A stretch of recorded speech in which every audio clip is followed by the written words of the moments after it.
Bung Karno menyebut falsafah, dia menyebut ideologi, tetapi bukan official ideologi dari negara. Kan gak pernah ada keputusan MPR bahwa Pancasila itu ideologi negara tuh. Karena berbahaya. Saya menolak dan meminta orang seperti Bapak tidak bicara tentang Pancasila. Tolong Pak, camkan Pancasila.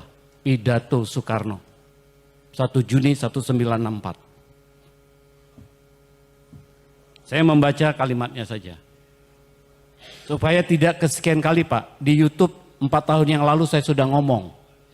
Supaya kita tidak gelap ideologi Bapak. Kita datang ke sini, saya hormat sekali dengan kongres ini. Soekarno mengatakan, mohon kita dengarkan bersama, mohon maaf, mohon sewu, para senior, para guru besar, tokoh Pancasila.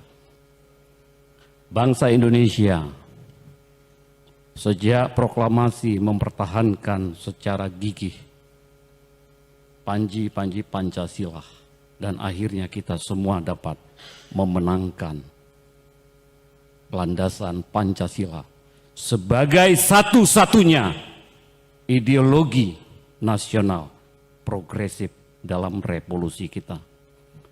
Negara yang berideologi itu cuma dua, fasisme dan komunisme. Mau nggak? Ada semacam tuntunan berideologi sehingga baju mesti sama, konsumsi mesti sama, tuh parfum mesti sama. Kan itu bertentangan dengan kemajemukan kita bangsa ini, Pak Manurung tuh. Guyonan Bapak sebagai badut ideologi kami hormati. Good, very good. Tapi ketika Bapak di forum terhormat ini mengatakan Pancasila bukan ideologi, sebagai Ketua Umum DPP Gerakan Pembinaan Pancasila, saya menolak dan meminta orang seperti Bapak tidak bicara tentang Pancasila.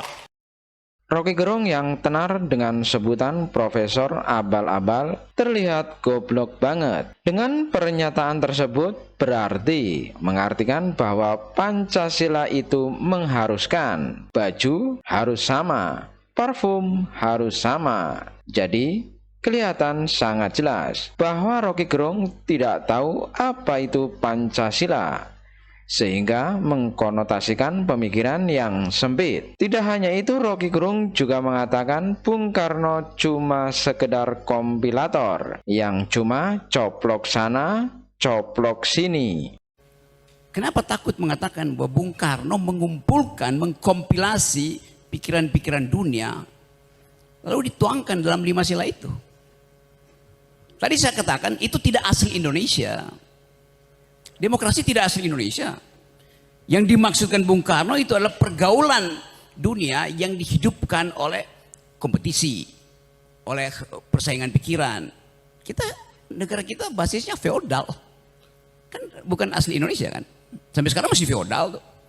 Jadi ide demokrasi itu, sebut aja ide sila keempat itu adalah hasil adaptasi Soekarno untuk dijadikan pegangan, bukan ideologi itu.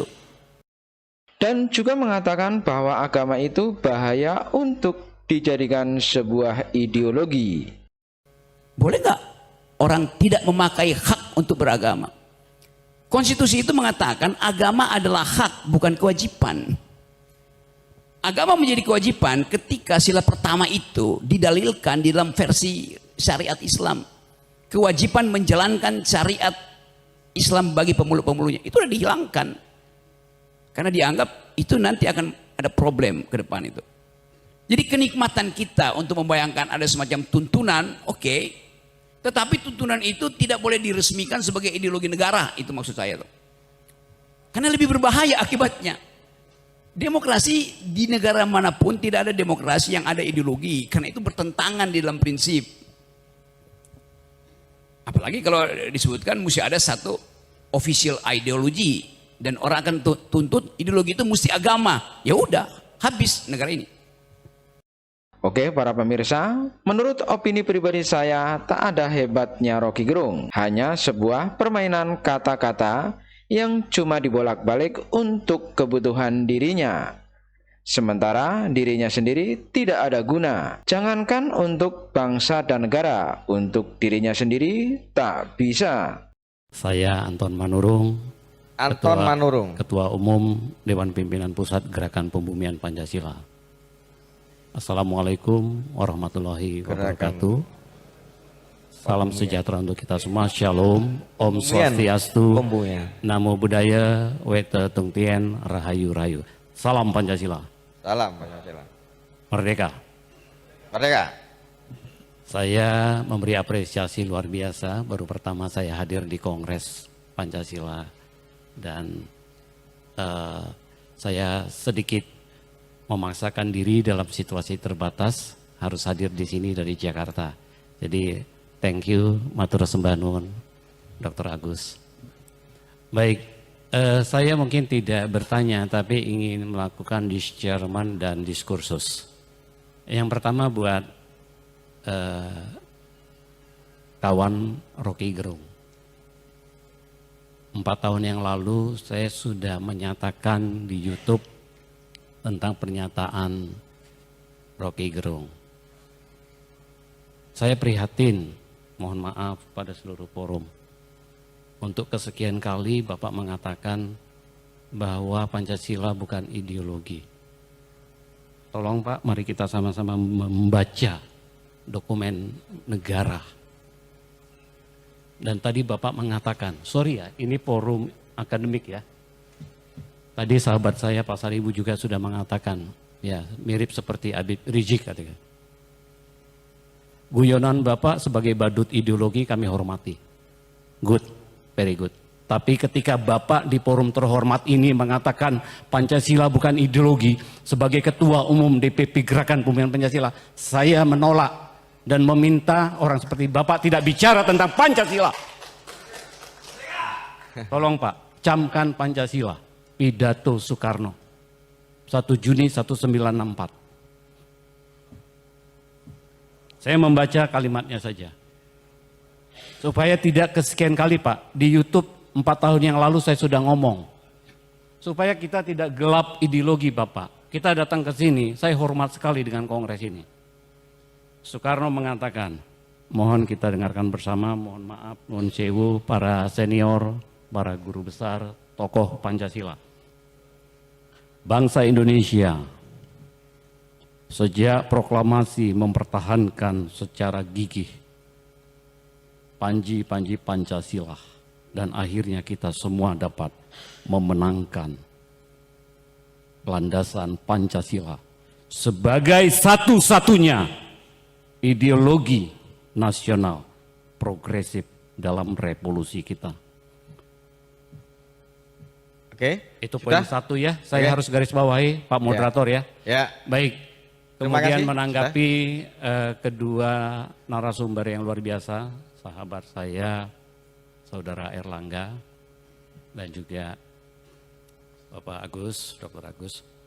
Saya kira persoalan bangsa pada hari ini tepat sekali diwakili dengan tema ini. Tema ini bagus ya. Gara-gara tema ini saya kira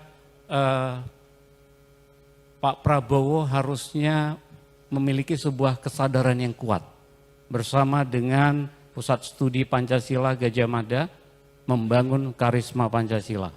Saya ingin mengatakan persoalan kemerosotan moral Pancasila pada hari ini dalam tata kehidupan berbangsa bernegara karena Pancasila belum dipahami historisitasnya apa. Buat gerakan pembumian Pancasila jelas. Historisitas Pancasila adalah Marxisme.